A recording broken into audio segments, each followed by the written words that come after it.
کأنہن الیاقوت والمرجان، گویا کہ وہ ہیرے اور موتی ہیں، یعنی ان حوروں کا حسن ایسا ہوگا. یاقوت ریڈ ہوتا ہے نا، آپ دیکھیں کہ عورتیں اپنے چہرے پر بھی بلش آن لگاتی ہیں خوبصورت کرنے کے لیے، اور موتی مطلب ان کے کمپلیکشن صاف ستھرے شفاف ہوں گے، اتنی خوبصورت ہوں گی وہ. فَبِأَيِّ آلَاءِ رَبِّكُمَا تُكَذِّبَانِ هَلْ جَزَاءُ الْإِحْسَانِ إِلَّا الْإِحْسَانُ، کیا احسان کا بدلہ احسان کے سوا کچھ ہو سکتا ہے؟ اللہ تعالیٰ فرماتے ہیں جو بھلائی تم نے کی، جو نیکی تم نے کی، تو اللہ تعالیٰ کے احسان کی صورت میں تمہیں وہ یہ دے گا. سبحان اللہ. اس سے پتہ چلتا ہے کہ کوئی کسی کے ساتھ کوئی نیکی کرے تو دوسرے کو بھی چاہیے کہ جواب میں اس کے ساتھ نیکی کرے، کیونکہ یہ اصول ہمیں اللہ تعالیٰ نے یہاں پر بتا دیا کہ نیکی کا بدلہ نیکی ہی ہے. یہ نہ ہو کہ کوئی تمہارے ساتھ اچھا سلوک کرے، نیکی کرے تمہارے ساتھ، اچھا کرے، اور اس کے بعد تم اسی کی برائیاں کرتے پھرو لوگوں میں. فَبِأَيِّ آلَاءِ رَبِّكُمَا تُكَذِّبَانِ وَمِن دُونِهِمَا جَنَّتَانِ، اور ان دونوں سے کم درجہ دو اور باغ ہیں. وہ جنت و سابقون کے لیے تھی نا، اب اصحاب الیمین کے لیے بھی دو جنتیں ہیں. اب یہ دو جنتیں اور اس کا کمپیریزن کریں، ساتھ ساتھ دونوں آیتوں کو سامنے رکھیں، اور اس کی نعمتیں اور اس کی نعمتیں، کتنا فرق ہے. فَبِأَيِّ آلَاءِ رَبِّكُمَا تُكَذِّبَانِ، یہ بھی اللہ تعالیٰ کا شکر ہے، اس کی نعمت ہے کہ جہنم سے، آگ سے تم بچ گئے اور اللہ تعالیٰ نے جنت میں داخل فرما دیا. مُدْحَامَّتَانِ، ان کے لیے کیا ہے؟ نہایت سبز باغ. ان کی تو ڈالیاں ملی ہوئی تھی نا آپس میں، اتنے وہ گھنے تھے. فَبِأَيِّ آلَاءِ رَبِّكُمَا تُكَذِّبَانِ فِيهِمَا عَيْنَانِ نَضَّاخَتَانِ، اس میں بھی دو چشمے ہیں جوش مارتے ہوئے، لیکن وہ چشمے جاری تھے. یہ چشمے کیا ہیں؟ ببلنگ کر رہے ہوں گے. اس باغ کے اور اس باغ کے چشموں میں بھی فرق ہے. جو چشمے جاری ہوتے ہیں نا وہ زیادہ مزے کے لگتے ہیں، لیکن یہاں پر چشمے کی پھوار ہوگی جو جنتیوں کو معطر کرے گی، تو سمجھ لیں جیسے ایئر فریشنر. فَبِأَيِّ آلَاءِ رَبِّكُمَا تُكَذِّبَانِ فِيهِمَا فَاكِهَةٌ وَنَخْلٌ وَرُمَّانٌ، اور اس میں پھل ہوں گے، کھجور کے بھی، انار کے بھی. خاص طور پر ان دو پھلوں کا ذکر کیا گیا ہے. وہاں پر کیا تھا؟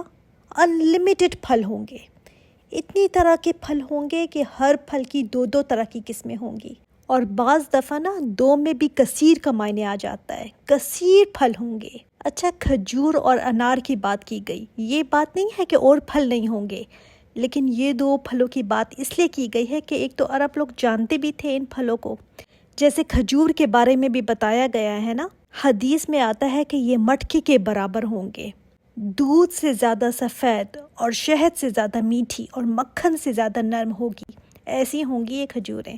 ہر پھل ہوگا لیکن اس باغ جیسا نہیں جو سابقون کو ملے گا، اس کی تو بات ہی اور ہے. اس باغ جیسے ان کے برابر تو نہیں ہوں گے، اور تمام پھل گٹھلی کے بغیر ہوں گے. جب ایک پھل وہاں پر توڑیں گے نا تو دوسرا اس کی جگہ لگ جائے گا. لیکن خاص جنت کے جو پھل ہیں وہ انگور ہیں، انار ہے اور کھجور ہے. انجیر کا ذکر بھی آتا ہے.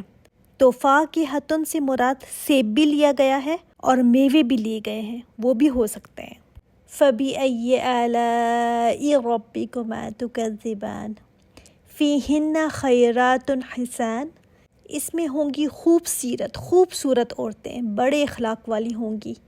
خیرات مطلب ان میں کوئی برائی نہیں ہوگی، کوئی نجاست، کوئی گندگی حیض، سب سے پاک ہوں گی. پھر اندر کا حسد، کینہ، بغض، ایسا کچھ بھی نہیں ہوگا ان میں. خوبصورت بھی ہوں گی اور خوبصورت بھی، اخلاق والی، محبت کرنے والی ہوں گی.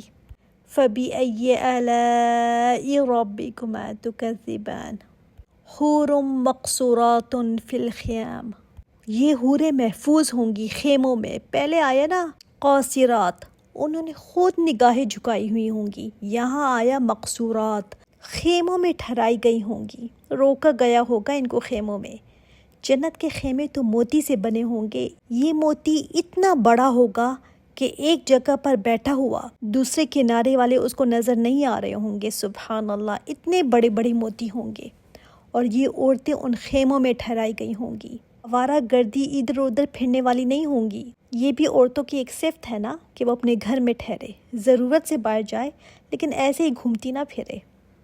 فَبِأَيِّ آلَاءِ رَبِّكُمَا تُكَذِّبَانِ لَمْ يَطْمِثْهُنَّ إِنسٌ قَبْلَهُمْ وَلَا جَانٌ نہیں ہاتھ لگایا ہوگا ان کو کسی انسان نے اس سے پہلے اور نہ کسی جن نے۔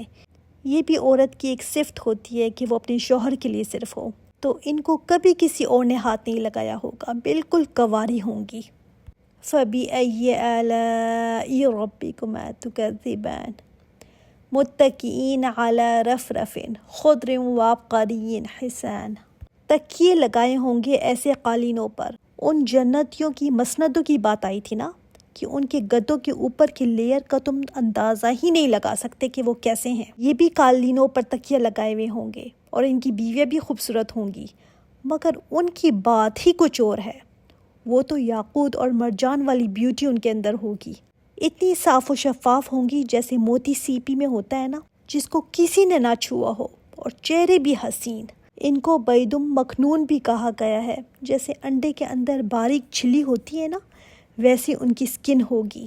لیکن ہم نے کبھی یہ سوچا ہے کہ حوریں وہاں کی اتنی خوبصورت ہیں، تو جو عورت دنیا میں محنت کر کے جائے گی، وہ عورت جس نے نمازیں، سجدے، قرآن اپنے آپ کو دنیا میں اللہ تعالیٰ کی خاطر باندھ کر رکھا ہوگا، اس کے حسن کا پھر کیا حال ہوگا۔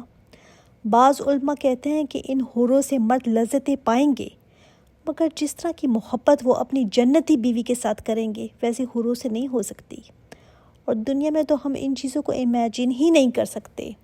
اگر کر سکتے ہیں نا کسی چیز کو ہم امیجن، تو وہ پھر جنت کی چیز نہیں ہے، کیونکہ آپ صلی اللہ علیہ وآلہ وسلم نے فرمایا کہ جنت میں وہ نعمتیں ہیں جو کسی آنکھ نے نہ دیکھی، نہ کسی کان نے سنی، نہ دل میں اس کا خیال بھی گزرا۔ اگر خیال گزر جاتا ہے نا اور کوئی چیز امیجن ہو جاتی ہے، تو اس کا مطلب وہ جنت کی نعمت نہیں ہے، وہ دنیا کی ہوگی پھر۔ تو یہ باتیں نا صرف سمجھانے کے لیے کی گئی ہیں۔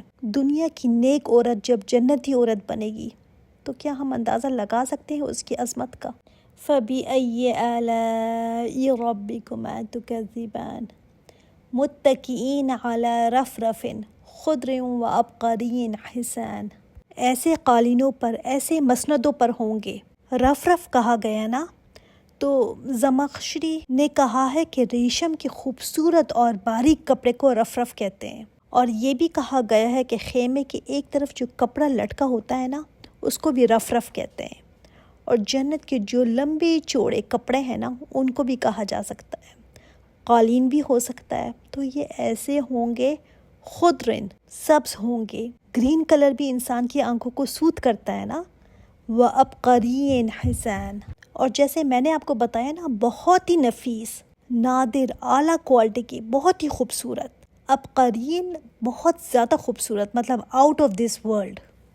فَبِأَيِّ آلَاءِ رَبِّكُمَا تُكَذِّبَانِ تَبَارَكَ اسْمُ رَبِّكَ ذِي الْجَلَالِ وَالْإِكْرَامِ اب یہ جو آخری آیت ہے نا، بہت زبردست ہے کہ بہت بابرکت ہے نام، ذات نہیں کہا گیا، صرف نام کی بات کی جا رہی ہے کہ نام بھی اس رب کا بہت بابرکت ہے۔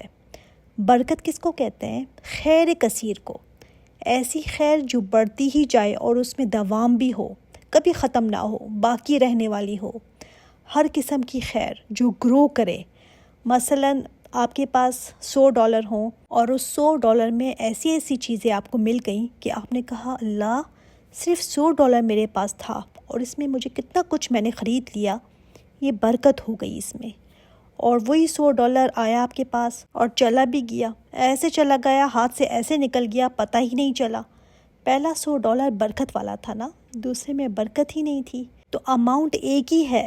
اسی طرح ایک بیج آپ نے زمین میں ڈالا، اس میں سے ایک پودا نکلا، آپ کو ایک ہی کی ایکسپیکٹیشن تھی، لیکن اس بیج سے اگر 10 پودے نکل آئے تو یہ ہے برکت، یعنی آپ کو ایکسپیکٹ سے زیادہ مل گیا، خیر زیادہ نکل آئی اس میں سے، اور وہ خیر ایسے بھی نہیں کہ ختم ہو جائے، بڑھتی ہی جائے اور قائم بھی رہے۔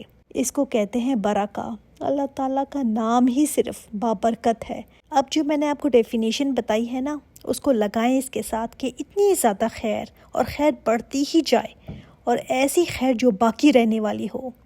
یہ صرف اس کے نام کی بات ہو رہی ہے، وہ ذات پھر کتنی بابرکت ہوگی۔ اس لیے اس کا نام جو کوئی لے لے اور پھر کام شروع کرے، الرحمن کہہ کر، بسم اللہ الرحمن الرحیم کہہ کر کوئی کام شروع کرے، پھر اس کام میں کتنی خیر ہوگی، اس کام میں برکت کتنی زیادہ بڑھ جائے گی۔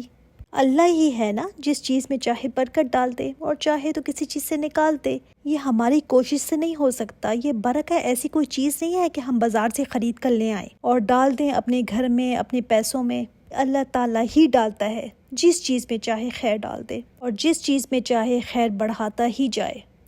رب کا، تیرے رب، یہ نبی کریم صلی اللہ علیہ وآلہ وسلم کی طرف اشارہ ہے۔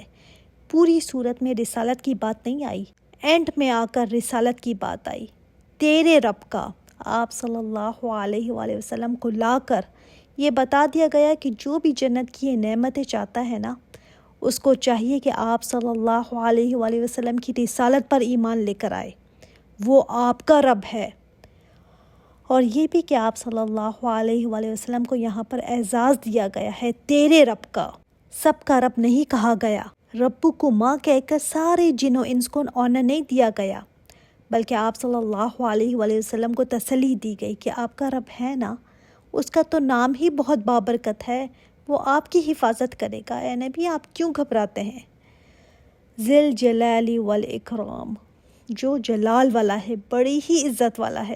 ہمیں چاہیے کہ اس نام کے ساتھ ہم دعا کیا کریں، ذی الجلال والاکرام، اس کی تسبیح ہم کریں۔ اللہ تعالیٰ اس صورت کو ہمیں صحیح سمجھنے کی توفیق عطا فرمائے، آمین۔ جو اللہ تعالیٰ نے یہاں پر بار بار فرمایا ہے نا کہ تم اپنے رب کی کون کون سی نعمتوں کو جھٹلاؤ گے، تو واقعی میں اللہ تعالیٰ ہمیں ایسا بنا دے کہ ہم تیری کسی نعمت کو جھٹلانے والے نہ بنیں، ہر نعمت کا شکر گزار، جھکنے والا ہمیں بنا دے۔ سبحانک اللہم و بحمدک، اشہد ان لا الہ الا انت، استغفرک و اتوب الیک۔ السلام علیکم ورحمۃ اللہ وبرکاتہ۔